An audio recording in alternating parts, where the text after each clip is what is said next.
Siendo muy joven empecé escribiendo cuentos que tenían que ver con mi realidad, la triste realidad de la guerra, cuentos sobre la violencia.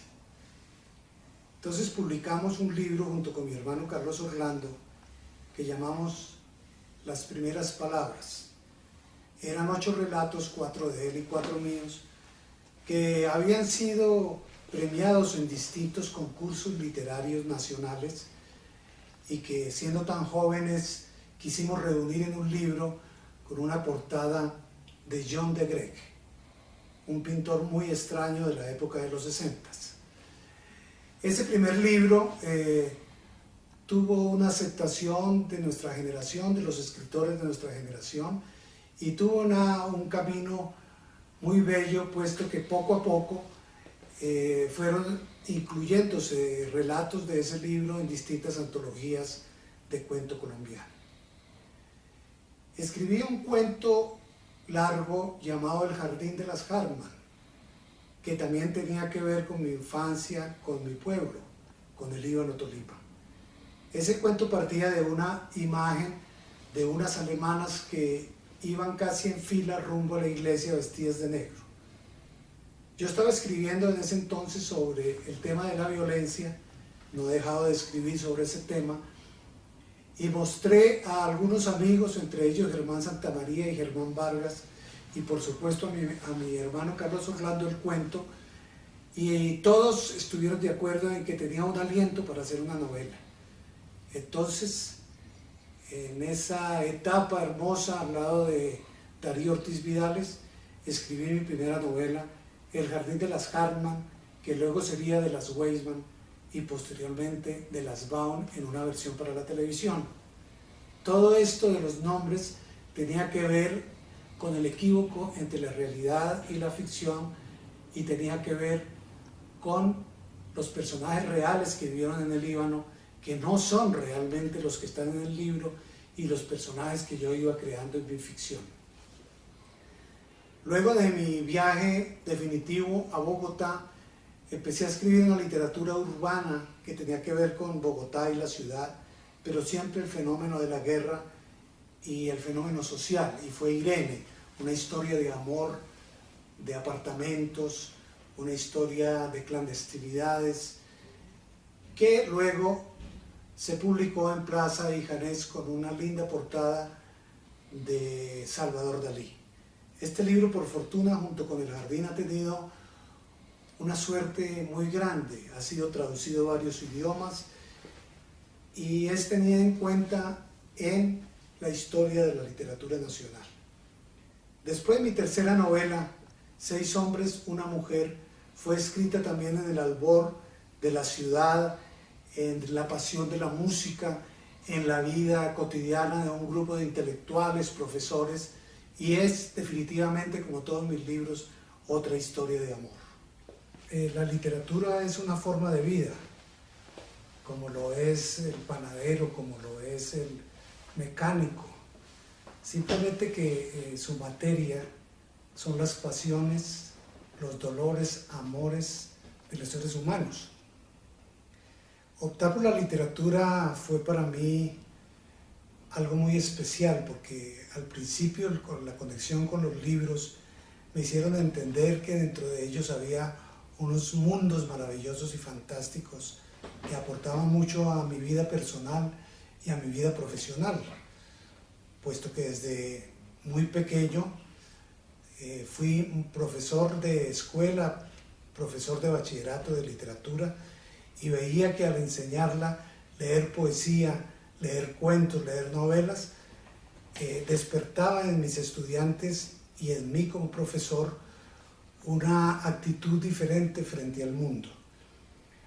Por eso uno debe saber que cada vez que lee un libro, uno es distinto, uno es mejor, uno crece en el mundo que vive, en la cotidianidad, en la cultura, en el disfrute del paisaje, en el disfrute de la existencia misma. Por eso la literatura forma parte del humanismo, que es la única opción que hace que los pueblos se hermanen y que los pueblos eviten la guerra y la violencia. En libros de cuentos, La octava puerta resume unas historias breves y otras de alguna extensión en mi interés por escribir sobre temas más intelectuales, más eruditos, más de ciudad, más de intimidad. Fue la época en que yo creí que la literatura debía salirse del contexto de las regiones y con un falso punto de vista intelectual creer que hacerlo en las ciudades, en las calles de las grandes urbes tenía mayor interés. Equivocado estaba, porque siempre las historias regionales convertidos a un gran nivel estético podrían ser de excelente literatura. El retrato que se encuentra al fondo lo hizo Jorge Abella. Fue muy lindo porque cuando se reunieron todos mis libros de cuentos en un volumen muy extenso que se llama Transeúntes del siglo XX, que fue presentado en la Cámara de Comercio de Bogotá, mi amigo pintor llegó con ese retrato y lo entregó en medio de todos los concurrentes. Fue un acto maravilloso.